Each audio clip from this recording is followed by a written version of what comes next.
연금은 내 노후 자금이야. 2025년 3월 15일 저녁 7시 아파트 거실 식탁에서 남편이 건넨 말이었습니다. 33년을 함께 살았지만 그 순간 저는 그가 누군지 몰랐어요. 국숟가락을 든 손이 멈췄습니다. 33년 돌봄의 대가가 정말 하나도 없는 걸까요? 안녕하세요. 저는 서울 노원구에서 33년간 살림을 해온 박미선 68세입니다. 제 이야기를 시작하기 전에 구독과 좋아요로 응원 부탁드립니다. 댓글로 어디에서 듣고 계신지도 알려주세요. 감사합니다. 2025년 3월 15일 저녁 7시 식탁 위에는 된장찌개가 김을 뿜고 있었습니다. 남편 정태수가 숟가락을 놓으며 말했어요. 미선아, 이혼하자. 손에 든 국자가 바닥에 떨어질 뻔했습니다. 국물 한 방울이 손등에 튀었지만 뜨거운 줄 몰랐어요. 뭐라고요? 목소리가 제 것이 아닌 것 같았습니다. 남편은 식탁을 손바닥으로 탁 치며 말했어요. 연금은 내 노후 자금이야. 내 명의잖아. 당신이 낼 게 뭐가 있어? 숨이 막혔습니다. 33년 전 25살에 시집와서 지금까지 빨래하고 밥하고 설거지하고 시부모님 병원 모시고 다닌 게 전부였어요. 남편 회사 회식비 모자랄 때마다 친정에서 빌려온 돈도 있었고요. 그런데 이제 와서 당신이 낼 게 뭐가 있어? 라니요. 남편은 가방에서 통장을 꺼내 식탁 위에 탁 놓았습니다. 국민은행 통장이었어요. 표지에 정태수 세 글자가 또박또박 찍혀 있었습니다. 여기 봐. 내 이름이잖아. 연금도 내 거야. 통장을 보는데 눈앞이 흐려졌습니다. 33년 동안 단 한 번도 제 이름으로 된 통장을 가져본 적이 없었어요. 남편 월급은 남편 통장으로 들어갔고 저는 생활비만 받아 쓰는 게 전부였습니다. 그래도 식구인데 어떻게 그런 말을. 제 목소리가 떨렸습니다. 남편은 코웃음을 쳤어요. 식구? 33년 동안 밥값은 했지. 근데 연금까지 나눠 가질 생각은 마라. 밥값이라는 말에 가슴이 철렁 내려앉았습니다. 시어머니 치매 걸렸을 때 3년 동안 밤낮으로 간병한 것도 시아버지 돌아가실 때까지 병원 147번 모신 것도 다 밥값이었던 걸까요? 당신 어머니 병원 모실 때는 그런 소리 안 하셨잖아요. 제가 떨리는 목소리로 말했습니다. 남편은 젓가락을 내려놓으며 대꾸했어요. 그건 며느리 돌이지. 연금하고 무슨 상관이야? 며느리 돌이. 그 말이 귓속을 파고들었습니다. 저는 손톱을 뜯으며 생각했어요. 도리는 했지만 권리는 없는 건가? 남편이 자리에서 일어나며 말했습니다. 내일 변호사 알아봐. 재산 분할은 내가 원하는 대로 해줄게. 근데 연금만은 안 돼. 변호사라는 단어가 낯설게 느껴졌습니다. 드라마에서나 듣던 말이었어요. 남편은 안방으로 들어가 문을 닫았습니다. 탁 소리가 아파트 전체에 울리는 것 같았어요. 저는 식탁에 그대로 앉아 있었습니다. 된장찌개는 식어가고 있었고 밥그릇은 그대로였어요. 손으로 식탁을 닦기 시작했습니다. 원을 그리며 닦는 게 습관이었어요. 한 바퀴, 두 바퀴, 세 바퀴. 손이 멈추지 않았습니다. 연금도 재산일까? 그 질문이 머릿속을 떠나지 않았어요. 남편 월급으로 산 집도, 남편 명의로 된 차도, 남편 이름으로 된 예금도 다 재산분할 대상이라고 들었어요. 그런데 연금은 왜 아닌 걸까요? 핸드폰을 꺼내 딸 수진에게 전화를 걸었습니다. 신호음이 3번 울리고 딸이 받았어요. 엄마, 무슨 일이에요? 수진아. 목소리가 나오지 않았습니다. 딸이 다급하게 물었어요. 엄마, 왜 그래요? 무슨 일 있어요? 아빠가 이혼하자고 했어. 전화기 너머로 딸이 숨쉬는 소리가 들렸습니다. 잠시 침묵이 흐르고 딸이 말했어요. 엄마, 잠깐만요. 애 재우고 바로 전화 드릴게요. 전화가 끊겼습니다. 저는 핸드폰을 식탁 위에 내려놓고 찌개 냄비를 들었어요. 설거지를 하는데 손이 떨렸습니다. 그릇이 싱크대에 부딪히며 쨍그랑 소리가 났어요. 33년이 밥값이라고 눈물이 뺨을 타고 흘러내렸습니다. 수돗물 소리에 섞여 눈물 소리는 들리지 않았어요. 설거지를 마치고 행주로 식탁을 다시 닦았습니다. 원을 그리며 닦다가 문득 멈췄어요. 이원도 33년째 같은 자리를 맴돌고 있는 건가? 안방 쪽에서는 텔레비전 소리가 들렸습니다. 남편이 뉴스를 보고 있는 모양이었어요. 저는 거실 소파에 앉아 무릎을 꼭 안았습니다. 아파트 창밖으로 보이는 불빛들이 하나둘 꺼져가고 있었어요. 연금도 내 거일 수 있을까? 그 질문이 가슴속에 무겁게 자리 잡았습니다. 33년 돌봄의 대가가 정말 하나도 없는 걸까요? 다음 날 오전 10시 안방은 조용했습니다. 남편이 나간 뒤 처음으로 그의 서랍을 열었어요. 손이 떨렸지만 멈출 수가 없었습니다. 서랍 속에는 낡은 봉투들이 가지런히 쌓여 있었어요. 먼지 냄새가 코끝을 스쳤습니다. 맨 위에 있던 봉투를 꺼내 열었어요. 1992년 급여 명세서였습니다. 종이가 누렇게 바른 채로 손에 쥐어졌어요. 월급 90만 원. 그때가 생각났습니다. 25살에 시집와서 첫 월급을 받던 날이었어요. 남편이 통장을 보여주며 이제 우리 잘 살아보자고 했던 그날. 저는 고개를 끄덕이며 네, 열심히 살림할게요라고 대답했었죠. 그 아래 서류들을 하나씩 꺼냈습니다. 1995년 급여 명세, 2000년 급여 명세, 2005년 급여 명세. 매년 조금씩 오른 숫자들이 눈에 들어왔어요. 그런데 한 번도 제 이름은 없었습니다. 손톱을 뜯으며 서류를 넘겼습니다. 퇴직금 예상액 안내문이라고 적힌 종이가 나왔어요. 2024년 12월에 받은 것 같았습니다. 예상 퇴직금이 1억 2천만 원이라고 적혀 있었어요. 1억 2천만 원. 그 돈이면 작은 아파트 하나 살 수 있는 금액이었습니다. 33년 동안 남편이 회사 다니는 동안 저는 집을 지켰어요.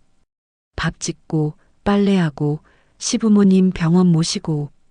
그런데 퇴직금은 온전히 남편 것이라는 생각에 가슴이 답답해졌습니다. 그 아래 있던 서류를 꺼냈어요. 국민연금 가입 내역이라고 적혀 있었습니다. 종이를 펼치는데 손끝이 시려왔어요. 가입 기간 1992년 3월부터 2024년 12월까지 총 납입 개월 수 393개월, 예상 연금액 월 180만 원. 숫자들이 눈앞에서 흔들렸습니다. 그런데 중간쯤에 작은 글씨로 적힌 항목이 눈에 들어왔어요. 혼인기간 중 납입 393개월. 혼인기간이라는 단어가 유독 선명했습니다. 왜 굳이 혼인기간이라고 적어 놓은 걸까요? 이게 무슨 의미인지 알 수가 없었어요. 혼인기간이 중요한 건가? 서류를 가슴에 안고 생각에 잠겼습니다. 남편이 어젯밤에 한 말이 떠올랐어요. 연금은 내 노후자금이야. 내 명의잖아. 그런데 이 서류에는 혼인기간이 따로 표시돼 있었습니다. 거실로 나와 소파에 앉았어요. 핸드폰을 꺼내 딸 수진에게 전화를 걸었습니다. 신호음이 길게 울렸어요. 엄마, 무슨 일이에요? 딸의 목소리가 바빴습니다. 뒤에서 아이 울음소리가 들렸어요. 수진아, 엄마가 물어볼 게 있는데. 엄마, 미안한데 애가 지금 보차서요. 잠깐만요. 딸의 목소리가 멀어지고 아이를 달래는 소리가 들렸습니다. 저는 핸드폰을 귀에서 떼고 한숨을 쉬었어요. 엄마, 다시 전화 드릴게요. 죄송해요. 전화가 끊겼습니다. 저는 핸드폰을 내려놓고 서류를 다시 펼쳤어요. 혼인기간 중 납입 항목을 손가락으로 짚으며 중얼거렸습니다. 이게 뭐지? 왜 이렇게 적어놨을까? 시계를 보니 11시였습니다. 남편이 점심 먹으러 돌아올 시간이 1시간 반 남았어요. 저는 서류를 다시 봉투에 넣고 안방 서랍에 가지런히 정리했습니다. 부엌으로 가서 점심 준비를 시작했어요. 김치찌개를 끓이는데 손이 멍하게 움직였습니다. 냄비에서 보글보글 끓는 소리가 들렸지만 머릿속은 온통 혼인기간이라는 단어로 가득했어요. 혼인기간이 왜 중요하지? 국자로 찌개를 저으며 생각했습니다. 결혼한 기간이 33년이니까 연금 납입 기간도 33년이에요. 그럼 이게 무슨 의미일까요? 찌개가 끓어오르는 소리에 정신을 차렸습니다. 불을 줄이고 뚜껑을 덮었어요. 식탁을 닦으며 또다시 원을 그렸습니다. 한 바퀴, 두 바퀴, 손이 자동으로 움직였어요. 현관문이 열리는 소리가 들렸습니다. 남편이 돌아온 모양이었어요. 저는 재빨리 행주를 개수대에 놓고 밥그릇을 꺼냈습니다. 밥 차려. 남편의 목소리가 거실에서 들렸어요. 저는 대답 대신 고개만 끄덕이고 식탁에 반찬을 놓기 시작했습니다. 점심을 먹는 동안 남편은 한마디도 하지 않았어요. 저도 말을 걸지 않았습니다. 숟가락 부딪히는 소리만 식탁 위에 울렸어요. 남편이 먼저 자리에서 일어났습니다. 설거지 해놔. 그 말만 남기고 안방으로 들어갔어요. 문이 닫히는 소리가 들렸습니다. 저는 식탁에 남아찌개를 바라봤어요. 김이 다 빠진 찌개였습니다. 숟가락을 들어 한 입 떠먹었어요. 짜고 텁텁한 맛이었습니다. 설거지를 하며 창밖을 봤어요. 옆집 베란다에 빨래가 나풀거리고 있었습니다. 바람에 흔들리는 빨래를 보며 생각했어요. 저 서류가 내 노후를 바꿀 수 있을까? 혼인기간이라는 단어가 계속 머릿속을 맴돌았습니다. 이 종이 한 장이 내 노후를 바꿀 수 있을까요? 그 답을 찾기 위해 저는 법률상담소 문을 열었습니다. 2025년 3월 18일 오후 2시 법률상담소 대기실 의자는 딱딱했어요. 플라스틱 의자에 앉아 번호표를 쥔 손이 땀으로 축축해졌습니다. 12번이라고 적힌 숫자가 손바닥에 눌려 흐릿해졌어요. 딸 수진이 옆에 앉아 제 손을 꼭 잡아주었습니다. 엄마, 괜찮아요. 변호사님이 잘 설명해 주실 거예요. 고개를 끄덕였지만 가슴은 두근거렸어요. 법률상담소라는 곳에 와본 게 처음이었습니다. 벽에는 이혼, 재산분할, 양육권 같은 단어들이 적힌 안내문이 붙어 있었어요. 저와 상관없을 줄 알았던 단어들이었습니다. 12번 박미선님, 안내방송이 흘러나왔어요. 저는 자리에서 일어나 딸과 함께 상담실로 들어갔습니다. 하얀 블라인드 사이로 햇빛이 가늘게 들어오고 있었어요. 책상 앞에 앉은 변호사가 일어나 손을 내밀었습니다. 안녕하세요. 변호사 이정민입니다. 편하게 앉으세요. 40대 중반쯤 보이는 여자 변호사였어요. 안경 너머 눈빛이 따뜻했습니다. 저는 떨리는 손으로 악수를 하고 의자에 앉았어요. 이정민 변호사가 노란색 형광펜을 꺼내며 물었습니다. 어떤 상담을 원하시나요? 목소리가 나오지 않았어요. 딸 수진이 대신 말했습니다. 저희 어머니께서 황혼 이혼을 고려 중이신데요. 연금 문제로 상담받으러 왔어요. 이정민 변호사가 고개를 끄덕이며 메모를 시작했어요. 결혼하신 지 얼마나 되셨나요? 33년입니다. 제 목소리가 겨우 나왔습니다. 변호사가 형광펜으로 밑줄을 그으며 말했어요. 혼인기간이 33년이시군요. 그럼 국민연금 분할 요건은 충족하셨어요. 국민연금 분할이라는 단어가 귓속으로 들어왔습니다. 저는 가방에서 서류 봉투를 꺼내 책상 위에 놓았어요. 이게 남편 연금 가입 내역이에요. 혼인기간 중 납입이라고 적혀 있던데 이게 무슨 뜻인지 몰라서요. 이정민 변호사가 서류를 펼쳐보더니 형광펜으로 혼인기간 중 납입 항목에 동그라미를 쳤습니다. 어머님, 이게 바로 핵심이에요. 국민연금 분할은 혼인기간 동안 배우자가 납입한 연금을 나눌 수 있는 제도예요. 심장이 쿵 하고 뛰었습니다. 그럼 저도 받을 수 있다는 말씀인가요? 변호사가 고개를 끄덕였어요. 네, 가능합니다. 단 몇 가지 조건이 있어요. 조건이라는 말에 긴장이 됐습니다. 변호사가 종이에 숫자를 적기 시작했어요. 첫 번째, 혼인기간이 5년 이상이어야 해요. 어머님은 33년이시니까 충족하셨죠. 저는 고개를 끄덕였습니다. 두 번째, 이혼이 성립해야 해요. 협의 이혼이든 재판 이혼이든 상관없어요. 세 번째, 당사자 두 분 모두 수급연령에 도달해야 해요. 지금은 만 63세부터 연금을 받을 수 있어요. 남편이 71살, 저는 68살이니까 두 명 다 조건을 충족했습니다. 그럼 얼마나 받을 수 있어요? 목소리가 떨렸어요. 변호사가 계산기를 두드리며 설명했습니다. 기본적으로는 혼인기간분의 절반이에요. 남편분 예상 연금액이 월 180만 원이고 33년 전부 혼인기간 중 납입이었다면 어머님이 받으실 수 있는 분할연금은 월 90만 원 정도예요. 월 90만 원. 그 숫자가 눈앞에 선명하게 들어왔습니다. 저는 손톱을 뜯으며 물었어요. 그런데 남편이 안 준다고 하면요? 변호사가 형광펜을 내려놓으며 대답했습니다. 협의가 안 되면 재판으로 가야 해요. 법원에 분할연금 청구를 하는 거죠.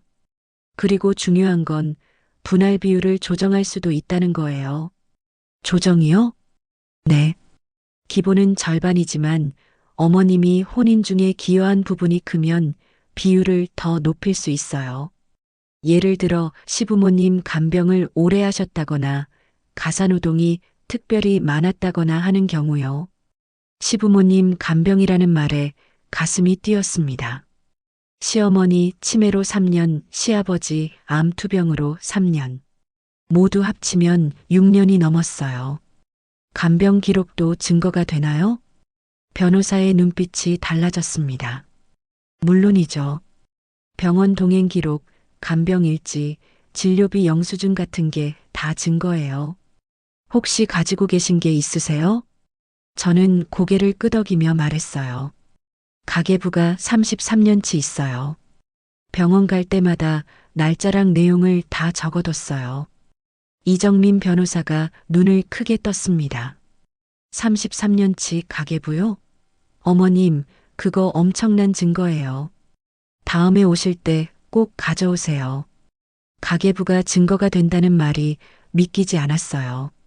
매일 적던 그 기록들이 이렇게 중요한 줄 몰랐습니다. 딸 수진이 옆에서 물었어요. 변호사님, 그럼 퇴직금이나 퇴직연금은 어떻게 되나요? 변호사가 고개를 끄덕이며 대답했습니다. 퇴직금과 퇴직연금도 재산분할 대상이에요. 혼인기간 중에 형성된 재산이니까요. 남편분 퇴직금이 1억 2천만 원이라고 하셨죠? 그럼 기본적으로 절반인 6천만 원을 청구할 수 있어요. 물론 이것도 기여도에 따라 비율이 달라질 수 있고요. 6천만 원이라는 숫자에 숨이 막혔습니다. 저는 손을 꼭 쥐며 물었어요. 그럼 제가 뭘 준비해야 하나요? 변호사가 메모지를 꺼내 적기 시작했습니다. 일단 가계부 33년치 전부 가져오세요. 그리고 시부모님 병원 기록이 있으면 그것도요. 진료비 영수증, 간병 메모, 뭐든지 있는 대로 다 가져오시면 돼요. 메모지를 받아든 손이 떨렸어요. 변호사가 덧붙였습니다. 어머님, 돌봄 노동도 경제적 기여예요. 33년 동안 집안을 지키신 게 다 가치가 있는 일이에요. 그걸 숫자로 증명하는 거예요. 돌봄 노동이 가치라는 말에 눈시울이 뜨거워졌습니다. 변호사는 형광펜 뚜껑을 닫으며 말했어요. 다음 주에 다시 오세요. 그때 구체적인 전략을 세워드릴게요. 상담실을 나서는데 다리에 힘이 풀렸습니다. 딸 수진이 제 팔을 잡아주었어요. 엄마 잘하셨어요. 대기실을 지나 밖으로 나왔어요. 3월의 바람이 차가웠습니다.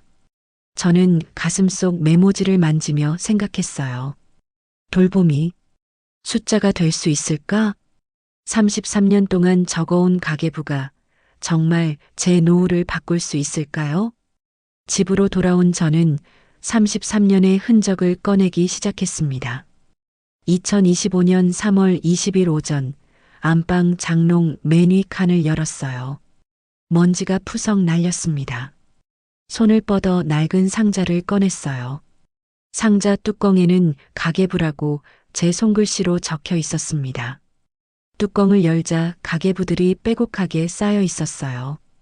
맨 위에 있던 가계부를 꺼내 펼쳤습니다. 1992년 3월 15일 첫 페이지였어요. 시집 온 날, 쌀 10kg 3만원, 된장 2kg 8,000원. 펜으로 적은 글씨가 삐뚤빼뚤했습니다. 25살 처음 살림을 시작하던 날이었어요. 페이지를 넘기며 세월이 지나가는 게 보였습니다. 거실 바닥에 가계부 33건을 전부 펼쳐놓았어요. 온돌 마루 위로 노란 표지들이 부채꼴로 펼쳐졌습니다. 1992년부터 2025년까지 빠진 해가 하나도 없었어요. 형광펜을 꺼내 들었습니다. 변호사가 시부모님 병원 기록을 찾으세요라고 했던 말이 떠올랐어요. 저는 2010년 가계부를 펼쳤습니다. 2010년 4월 3일 시어머니 신경과 진료 택시비 1만 5천 원, 진료비 3만 2천 원. 형광펜으로 밑줄을 그었습니다. 페이지를 넘기며 하나씩 표시했어요. 4월 10일, 4월 17일, 4월 24일. 매주 병원에 모시고 갔던 기록이었습니다. 2011년 가계부를 꺼냈어요. 시어머니 치매 진단을 받은 해였습니다. 2011년 6월 8일 대학병원 치매 검사 택시비 왕복 3만 원, 검사비 15만 원, 점심 김밥 5천 원. 손이 떨렸습니다. 그날이 생각났어요. 시어머니가 제 손을 꼭 잡고 미선아, 나 어디 가는 거야? 라고 물으셨던 날. 저는 병원 가세요. 어머님이라고 대답했었죠. 2012년부터 2013년까지 가계부를 펼쳤습니다. 매주 화요일과 금요일마다 병원 기록이 있었어요. 택시비, 진료비 약값. 숫자 옆에는 짧은 메모가 있었습니다. 어머님 화내심, 약 안 드심, 밤새 안 주무심. 형광펜이 종이 위를 지나갔어요. 노란 줄이 페이지를 가득 채웠습니다. 2015년 가계부를 펼쳤어요. 시아버지 암 진단을 받은 해였습니다. 2015년 9월 1일 시아버지 대학병원 입원, 간병인비 하루 10만 원, 영양제 8만 원, 기저귀 3만 5천 원. 간병인을 쓴 건 처음 일주일 뿐이었어요. 그 다음부터는 제가 직접 간병했습니다. 2015년 9월 8일 간병인 그만둠. 내가 병원 가기로. 그 아래 매일매일 기록이 이어졌어요. 아침 주가, 저녁 김밥가, 택시비. 매일 병원과 집을 왔다 갔다 하던 석 달이었습니다. 손톱을 뜯으며 가계부를 넘겼어요. 2016년, 2017년, 2018년. 시아버지가 돌아가신 해까지 기록이 빼곡했습니다. 현관문이 열리는 소리가 들렸어요. 딸 수진이었습니다. 엄마 나왔어요. 수진이 거실로 들어오다 바닥에 펼쳐진 가계부를 보고 멈칫했어요. 엄마, 이게 다 뭐예요? 33년치 가계부야. 변호사님이 가져오라고 하셔서 수진이 무릎을 꿇고 앉아 가계부를 집어들었습니다. 형광펜 표시가 된 페이지를 보더니 눈시울이 붉어졌어요. 엄마, 이거 다 할머니, 할아버지 병원 기록이에요? 고개를 끄덕였습니다. 수진이 다른 가계부들도 하나씩 펼쳐보기 시작했어요. 엄마, 이건 뭐예요? 아빠 회식비? 1995년 가계부를 가리켰습니다. 페이지에는 남편 회식비 부족분 2만 원. 친정에서 빌림이라고 적혀 있었어요. 그때 아빠 회사 사정이 안 좋아서 내가 친정 오빠한테 빌렸지. 수진이 페이지를 넘기며 한숨을 쉬었어요. 엄마, 이거 다 정리해야 해요. 변호사님한테 보여드릴 수 있게. 어떻게? 수진이 가방에서 노트북을 꺼냈습니다. 제가 엑셀로 정리할게요. 날짜, 내용, 금액 이렇게 표로 만들면 한눈에 볼 수 있어요. 수진은 가계부를 하나씩 펼치며 노트북에 입력하기 시작했어요. 키보드 소리가 거실에 울렸습니다. 2010년 4월 3일 시어머니 신경과 진료 47,000원. 2010년 4월 10일 저는 수진 옆에 앉아 가계부를 넘겨주었습니다. 2시간 동안 우리는 말없이 작업했어요. 엄마, 할머니 병원 동행 기록만 147번이에요. 수진이 화면을 보여주었습니다. 엑셀표에는 날짜와 내용이 줄줄이 정리돼 있었어요. 147번. 그 숫자가 눈앞에서 흔들렸습니다. 매주 2번씩 거의 3년 동안 병원을 다녔던 기록이었어요. 수진이 다른 시트를 열었습니다. 할아버지 간병 기록은 거의 매일이에요. 2015년 9월부터 2018년 3월까지요. 총 913일. 913일. 2년 반 동안 매일 병원과 집을 오갔던 날들이었습니다. 손이 저절로 손톱으로 갔어요. 수진이 제 손을 잡았습니다. 엄마, 손톱 뜯지 마세요. 이거 다 증거예요. 엄마가 얼마나 고생하셨는지 다 여기 있어요. 눈물이 핑 돌았어요. 수진이 휴지를 건네주었습니다. 엄마, 이거면 충분해요. 변호사님이 보시면 깜짝 놀라실 거예요. 휴지로 눈물을 닦으며 노트북 화면을 봤어요. 엑셀표에는 숫자들이 가득 채워져 있었습니다.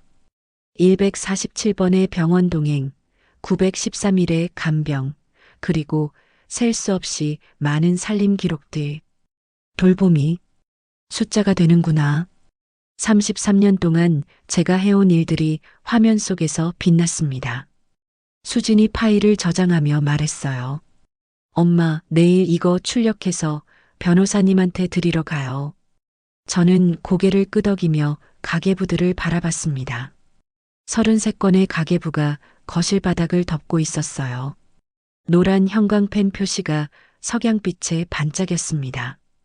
이 숫자들이 판사님 마음을 움직일 수 있을까? 손으로 가계부 표지를 쓰다듬으며 생각했습니다. 33년의 무게가 손끝에 묵직하게 느껴졌어요. 이 숫자들이 정말 제 노후를 바꿀 수 있을까요? 그 숫자들을 들고 저는 법원 문을 열었습니다. 2025년 4월 10일 오전 10시 가정법원 조정실 복도는 조용했어요. 형광등 불빛이 하얀 벽을 차갑게 비추고 있었습니다. 딸 수진이 제 팔을 잡아주었어요. 엄마, 괜찮아요. 변호사님 믿고 가세요. 고개를 끄덕였지만 다리가 떨렸습니다. 손에 든 서류 가방이 무거웠어요. 33년치 가계부 증거 사본과 엑셀 정리본이 들어 있었습니다. 조정실 문 앞에 이정민 변호사가 서 있었어요. 검은 정장 차림이었습니다. 어머님, 준비되셨죠? 오늘은 조정이니까 최대한 합의점을 찾아보는 거예요. 너무 긴장하지 마세요. 변호사가 제 어깨를 두드려 주었습니다. 저는 숨을 깊이 들이마시고 문 손잡이를 잡았어요. 문을 열자 긴 테이블이 보였습니다. 창문 너머로 봄 햇살이 들어오고 있었어요. 그런데 테이블 건너편에 남편이 앉아 있었습니다. 33년을 함께 산 남편이었지만 그 순간 낯선 사람 같았어요. 남편은 저를 쳐다보지도 않고 창밖만 봤습니다. 남편 옆에는 50대 초반으로 보이는 남자 변호사가 앉아 있었어요. 두꺼운 서류 가방을 테이블 위에 올려놓고 있었습니다. 조정위원이 테이블 상석에 앉아 말했습니다. 자, 양측 모두 오셨네요. 오늘은 재산분할과 연금분할에 대해 조정을 진행하겠습니다. 먼저 청구인 측 의견을 들어보겠습니다. 이정민 변호사가 서류를 펼치며 말했어요. 의뢰인 박미선 씨는 33년간 혼인 생활 동안 전업주부로서 가사와 육아, 시부모 봉양을 전담했습니다. 특히 시어머니 치매 간병 3년, 시아버지 암 투병 간병 2년 반을 포함해 총 15년 이상 시부모를 돌봤습니다. 변호사가 엑셀 정리본을 테이블 위에 놓았습니다. 여기 병원 동행 147회, 직접 간병 913일의 기록이 있습니다. 모두 의뢰인이 33년간 작성한 가계부에서 추출한 자료입니다. 조정위원이 서류를 집어들어 훑어봤어요. 남편 측 변호사가 서류를 탁 치며 말했습니다. 조정위원님, 부인께서 가사노동을 하신 건 인정합니다. 하지만 국민연금은 엄연히 개인 명의입니다. 정태수 씨 본인이 직장 생활을 하며 납입한 거잖습니까? 목소리가 차갑고 빨랐어요. 이정민 변호사가 즉시 반박했습니다. 변호인님, 국민연금법 제64조를 보시면 이혼 시 연금분할 청구권이 명시돼 있습니다. 혼인기간 중 형성된 노후소득은 부부 공동의 성과입니다. 의뢰인이 가사와 돌봄으로 배우자의 경제활동을 전적으로 지원했기 때문에 가능했던 겁니다. 상대 변호사가 코웃음을 쳤어요. 전적으로 지원이라고요? 그건 부부라면 당연히 하는 일 아닙니까? 가슴이 철렁 내려앉았습니다. 당연히 하는 일이라는 말에 숨이 막혔어요. 이정민 변호사가 목소리를 높였습니다. 당연한 일이라는 게 무슨 말씀이신가요? 147번의 병원 동행, 913일의 간병이 당연한 겁니까? 이건 명백한 경제적 기여입니다. 조정위원이 손을 들어 제지했어요. 변호인 두 분 진정하시고요. 피청구인 측 의견도 들어보겠습니다. 남편 측 변호사가 서류를 꺼내며 말했습니다. 피청구인은 재산분할에는 동의합니다. 아파트 절반, 예금 절반 합의 가능합니다. 하지만 국민연금과 퇴직연금은 본인의 노후 생계 수단입니다. 이걸 나눠주면 피청구인은 노후를 어떻게 살라는 겁니까? 이정민 변호사가 즉시 응수했습니다. 그럼 청구인은요? 33년간 가사노동과 돌봄노동을 했는데 노후 보장은 하나도 없습니까?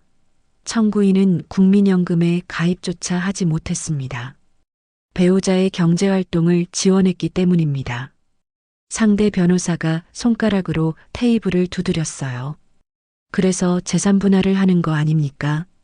아파트 절반이면 최소 2억은 됩니다. 그걸로 노후 준비하시면 되죠. 이정민 변호사가 서류를 펼쳤습니다. 2억으로 노후가 보장됩니까? 평균 수명을 고려하면 최소 20년은 더 사셔야 합니다. 연금이 없으면 어떻게 생활하라는 겁니까? 조정위원이 한숨을 쉬며 말했어요. 양측 입장 차이가 큰 것 같습니다. 그럼 구체적으로 분할 비율을 놓고 얘기해 보시죠. 청구인 측은 어느 정도를 요구하십니까?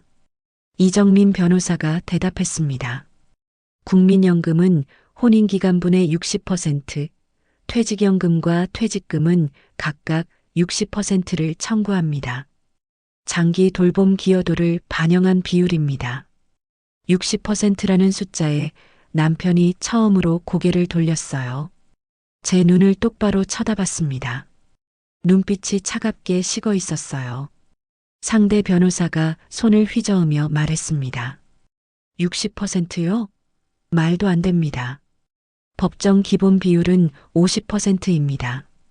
그 이상은 특별한 사정이 있어야 하는데 간병했다고 해서 60%까지 올라갈 수 있습니까? 이정민 변호사가 판례집을 꺼냈습니다. 서울가정법원 2022년 판례를 보시면 장기 간병을 이유로 분할 비율을 60%까지 인정한 사례가 있습니다. 이 사건 역시 15년 이상 시부모 봉양이 있었으므로 충분히 근거가 됩니다. 조정위원이 판례집을 받아보더니 고개를 끄덕였어요. 판례가 있긴 하네요. 피청구인 측은 어떻게 생각하십니까? 남편이 처음으로 입을 열었습니다. 60%는 못 드립니다. 목소리가 낮고 단호했어요. 저는 가슴이 쿵 내려앉는 걸 느꼈습니다. 그럼 50%는 동의하시는 겁니까? 조정위원이 물었어요. 남편은 고개를 저었습니다. 연금은 안 됩니다. 재산 분할만 하겠습니다. 이정민 변호사가 서류를 테이블에 탁 놓았습니다. 그럼 합의가 불가능하다는 말씀이시죠? 남편 측 변호사가 대답했어요. 네, 연금 분할은 동의할 수 없습니다. 조정위원이 한숨을 쉬며 펜을 내려놓았습니다. 양측 합의가 어려운 것 같습니다. 조정은 여기서 종결하고 재판으로 가시는 게 나을 것 같네요. 재판이라는 단어가 귓속을 파고들었어요. 이정민 변호사가 고개를 끄덕였습니다. 알겠습니다. 재판 청구 진행하겠습니다. 조정위원이 서류를 정리하며 말했습니다. 그럼 오늘 조정은 이것으로 마치겠습니다. 재판 일정은 추후 통보해드리겠습니다. 의자를 끄는 소리가 조정실에 울렸어요. 남편이 먼저 일어나 문 쪽으로 걸어갔습니다. 저를 한 번도 쳐다보지 않았어요. 남편 측 변호사가 서류 가방을 들고 따라 나갔습니다. 문이 닫히는 소리가 들렸어요. 저는 의자에 그대로 앉아 있었습니다. 손이 떨렸어요. 이정민 변호사가 제 어깨에 손을 올렸습니다. 어머님, 괜찮으세요? 예상했던 일이에요. 재판으로 가면 우리가 준비한 증거를 다 제출할 수 있어요. 고개를 끄덕였지만 목소리가 나오지 않았어요. 딸 수진이 제 손을 꼭 잡았습니다. 엄마, 잘하셨어요. 이제 판사님이 결정하실 거예요. 조정실을 나서며 복도를 걸었습니다. 형광등 불빛이 여전히 차가웠어요. 창밖으로 봄 햇살이 들어오고 있었지만 제 가슴속은 겨울 같았습니다. 판사님은 어느 쪽 말을 들어주실까요? 33년 동안 제가 해온 돌봄이 정말 법정에서 인정받을 수 있을까요? 그 답을 듣기 위해 저는 재판정 문을 열었습니다. 2025년 5월 22일 오후 3시 가정법원 재판정, 복도는 사람들로 붐볐어요. 다른 사건 당사자들이 의자에 앉아 순서를 기다리고 있었습니다. 저도 딸 수진과 함께 의자에 앉았어요. 박미선, 정태수 이혼 사건 입장하세요. 법정 직원이 문을 열며 호명했습니다. 저는 떨리는 다리로 일어나 법정 안으로 들어갔어요. 딸 수진이 제 팔을 붙잡아 주었습니다. 법정은 생각보다 작았어요. 천장이 높고 앞쪽에 판사석이 있었습니다. 대한민국 국기와 법원 휘장이 벽에 걸려 있었어요. 양쪽에 책상이 하나씩 놓여 있었습니다. 왼쪽 책상에 이정민 변호사가 서 있었어요. 오른쪽에는 남편과 그의 변호사가 앉아 있었습니다. 남편은 여전히 저를 쳐다보지 않았어요. 저는 이정민 변호사 옆 의자에 앉았습니다. 딸 수지는 뒤쪽 방청석에 앉았어요.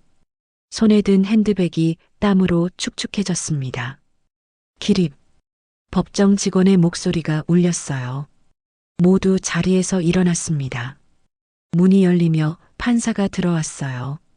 50대 중반으로 보이는 여자 판사였습니다. 판사가 자리에 앉고 우리도 따라 앉았어요. 판사가 서류를 펼치며 말했습니다. 박미선, 정태수 이혼 및 재산 분할, 연금 분할 청구 사건입니다. 양측 최종 의견 진술 있으시면 하세요. 이정민 변호사가 일어나 말했어요. 재판장님, 청구인은 33년간 전업주부로서 가사와 육아, 시부모 봉양을 전담했습니다.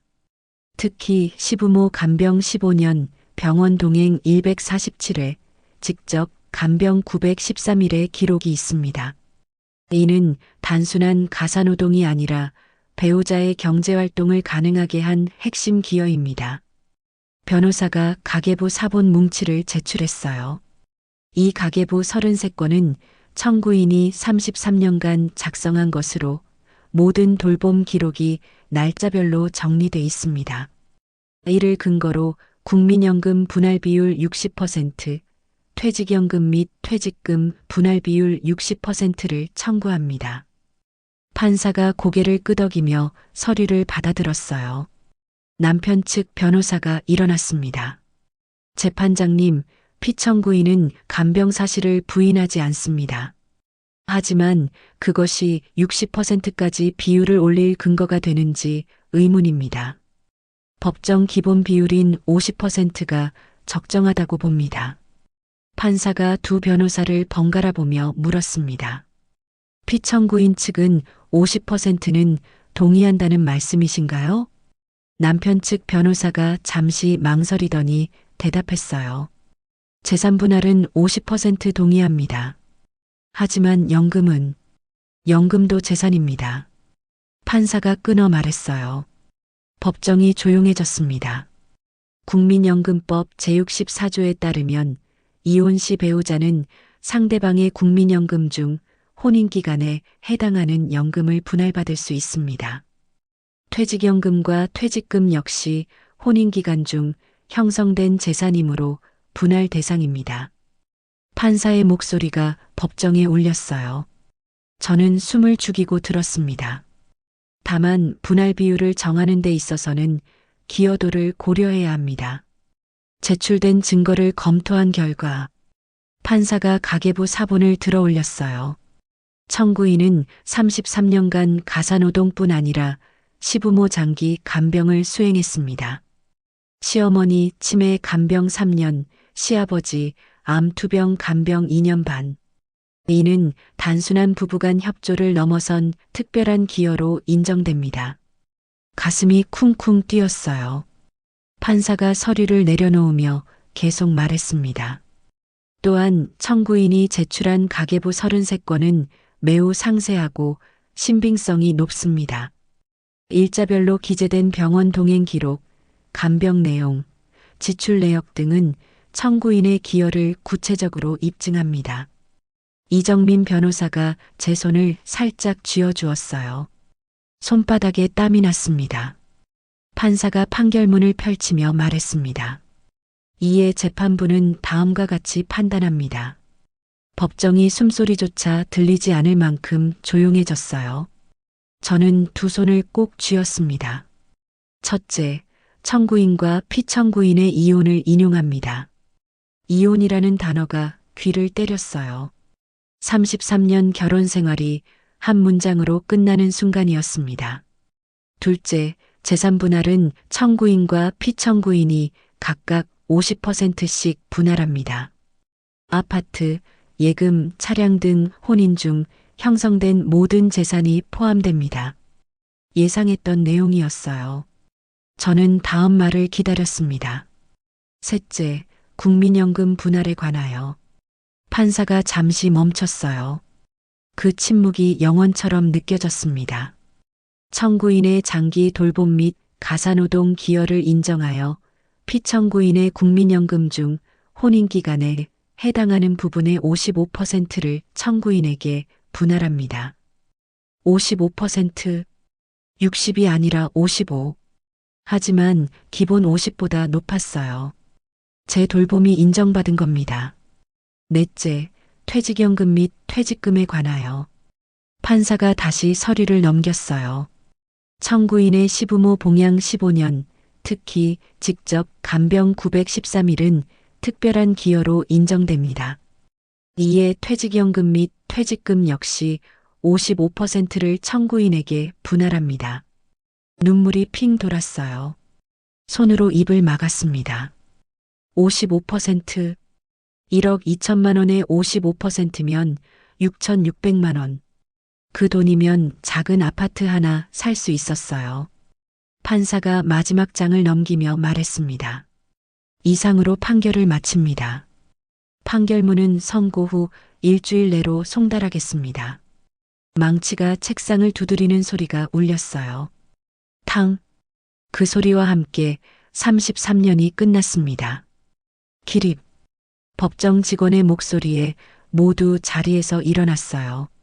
판사가 법정을 나가고 문이 닫혔습니다. 저는 그대로 서 있었어요. 다리에 힘이 풀려 의자에 주저앉았습니다. 이정민 변호사가 어깨를 감싸 안았어요.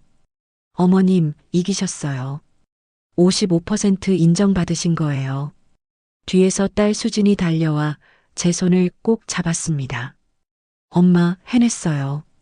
판사님이 엄마 노고를 인정하신 거예요.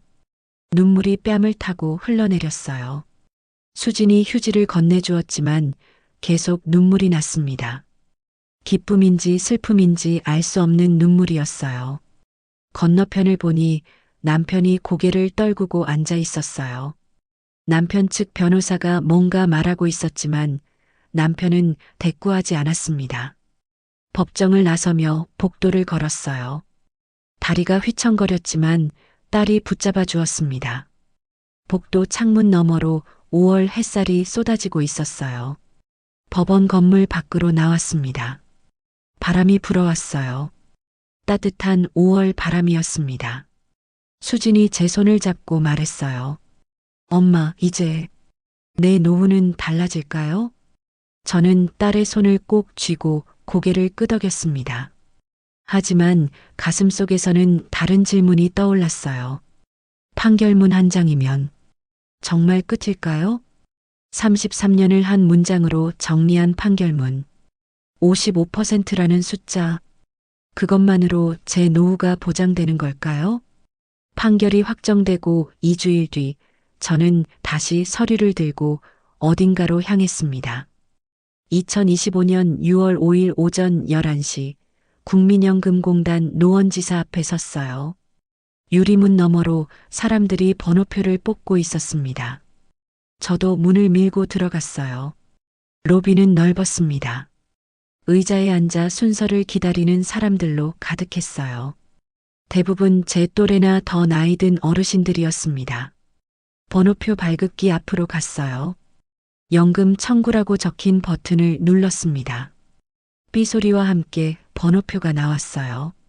138번. 현재 진행 중인 번호는 121번이었습니다. 의자에 앉아 가방에서 서류 봉투를 꺼냈어요. 판결문 사본, 이혼신고 확인서, 주민등록등본, 신분증, 변호사가 챙겨준 서류들이었습니다. 손톱을 뜯으려다 멈췄어요. 딸 수진이 엄마, 이제 손톱 뜯지 마세요. 당당해지세요라고 했던 말이 떠올랐습니다. 손을 무릎 위에 가지런히 놓았어요. 138번 고객님, 5번 창구로 오세요. 안내방송이 나왔습니다. 저는 자리에서 일어나 5번 창구로 걸어갔어요. 창구 직원은 30대 초반으로 보이는 여자 직원이었습니다. 어떤 업무로 오셨나요? 직원이 웃으며 물었어요. 저는 서류 봉투를 꺼내며 대답했습니다. 분할연금 청구하러 왔어요. 아, 이혼 후 분할연금 청구시군요. 서류 주세요. 직원이 봉투를 받아 하나씩 펼쳐보기 시작했어요. 판결문을 먼저 확인하더니 컴퓨터에 뭔가 입력했습니다. 혼인기간이 33년이시네요. 판결 확정일이 5월 30일이고요. 키보드 소리가 창구에 울렸어요. 저는 숨을 죽이고 기다렸습니다. 분할 비율이 55%로 나왔네요. 일반적인 50%보다 높으시네요. 직원이 고개를 들어 저를 봤어요. 저는 고개를 끄덕이며 말했습니다. 시부모님 간병을 오래 해서요.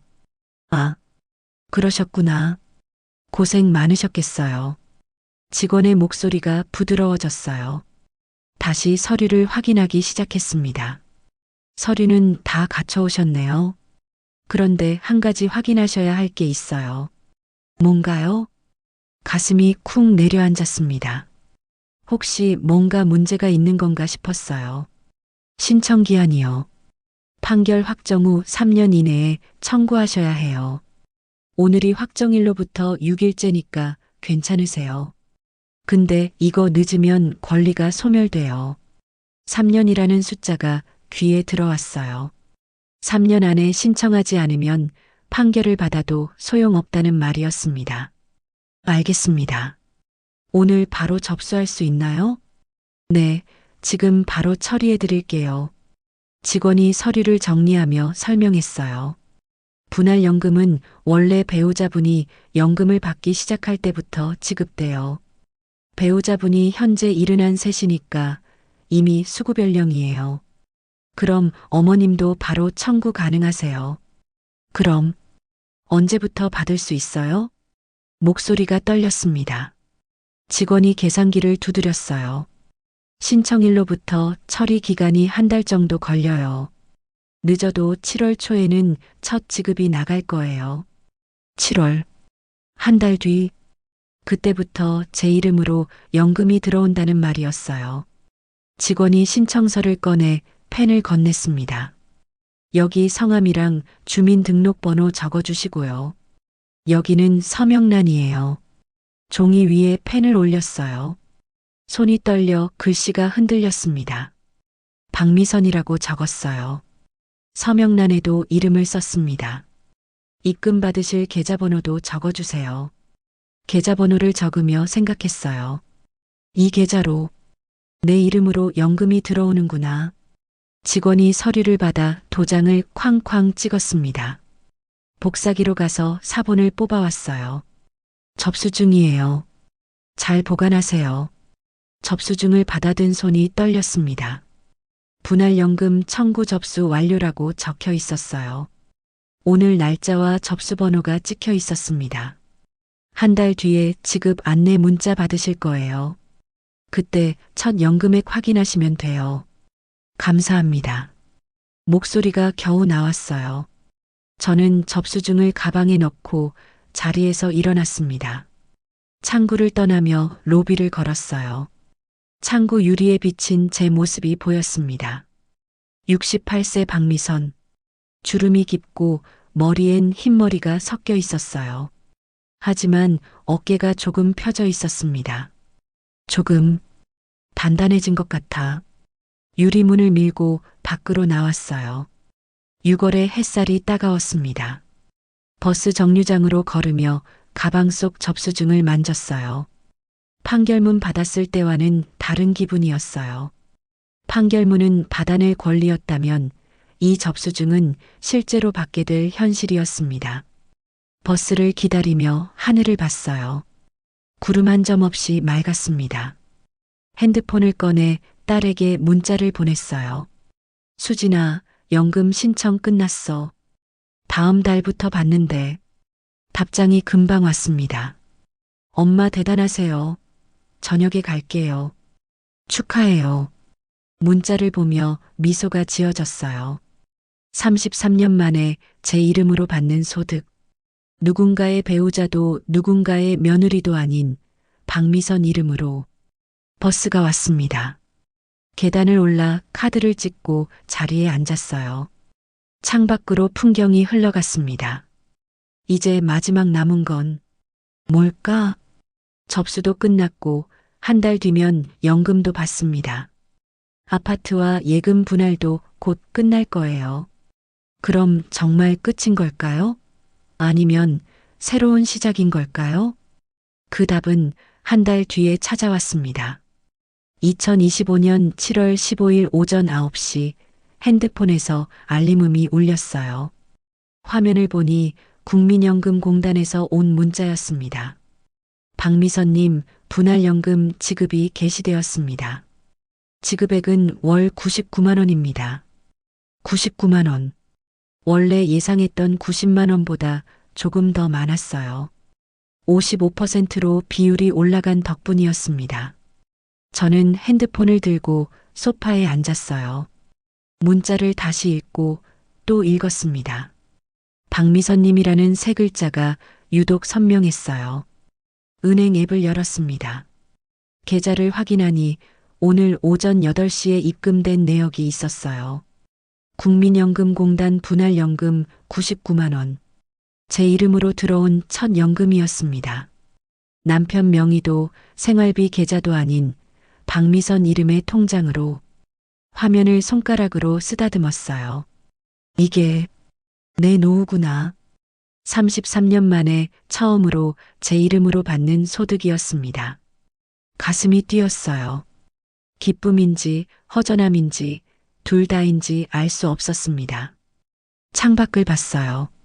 7월의 햇살이 베란다 유리를 비추고 있었습니다. 이사 준비로 반쯤 비워진 거실이 낯설었어요. 다음 주면 이 집을 나가게 됩니다. 재산 분할로 받은 돈으로 작은 투룸 아파트를 계약했어요. 수진이 알아봐준 집이었습니다. 엘리베이터 있는 5층, 햇빛 잘 드는 남양. 혼자 살기에 딱 맞는 크기였어요. 핸드폰이 다시 울렸습니다. 딸 수진이었어요. 엄마, 연금 들어왔어요? 응, 방금 확인했어. 얼마 나왔어요? 99만 원. 전화기 너머로 딸이 환호하는 소리가 들렸어요. 엄마 대박.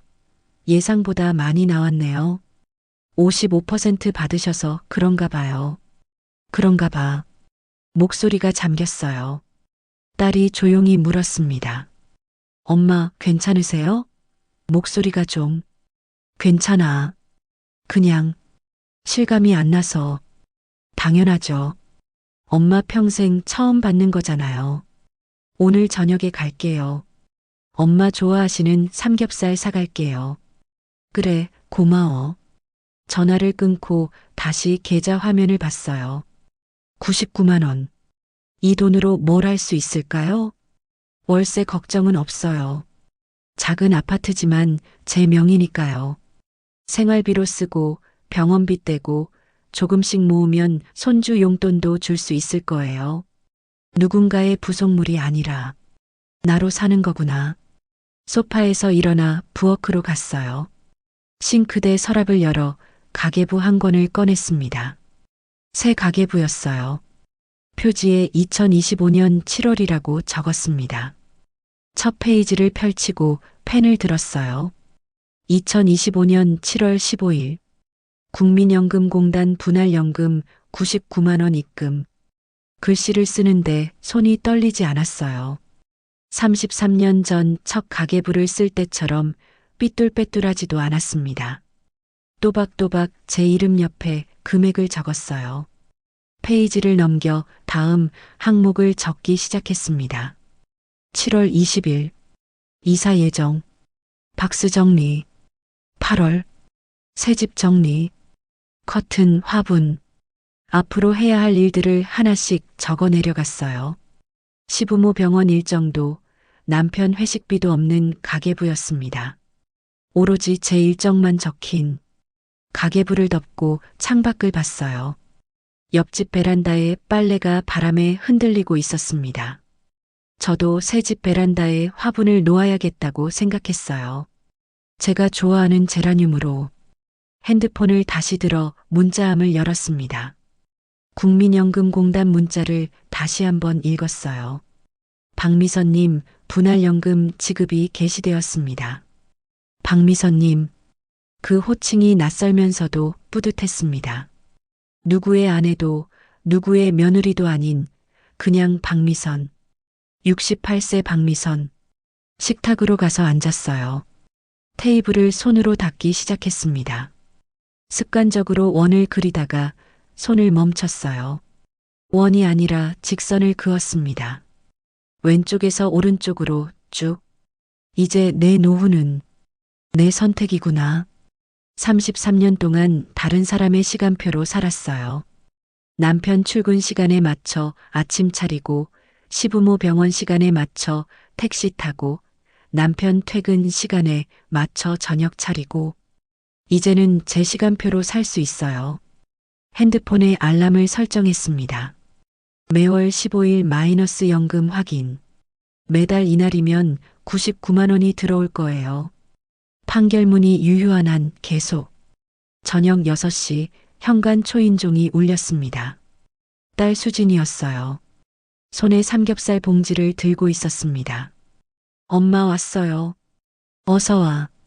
수진이 신발을 벗고 들어오며 거실을 둘러봤어요.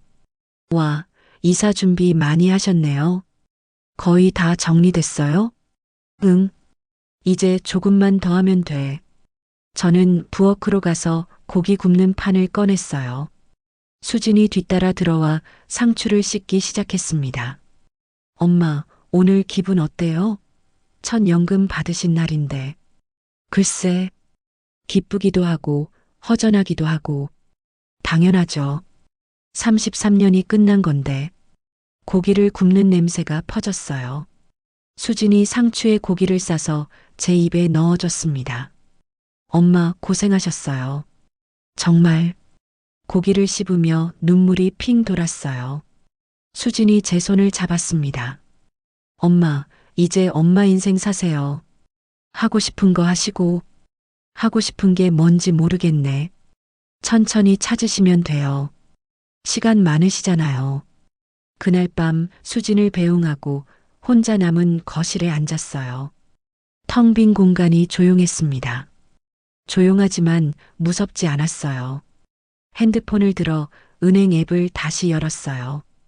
국민연금공단 분할연금 99만 원 내역이 여전히 거기 있었습니다. 조용히 중얼거렸어요. 이제 내 노후는 내 선택입니다. 창밖으로 7월 밤하늘에 별이 반짝이고 있었습니다. 새집 베란다에서도 이 별들이 보일까요? 내일 또 짐을 싸야겠다고 생각하며 저는 불을 껐습니다. 여기까지가 제 이야기였습니다. 끝까지 들어주셔서 고맙습니다. 구독과 좋아요는 큰 힘이 됩니다. 그리고 댓글로 여러분의 이야기도 들려주세요. 어디에서 듣고 계신지도 알려주세요. 감사합니다.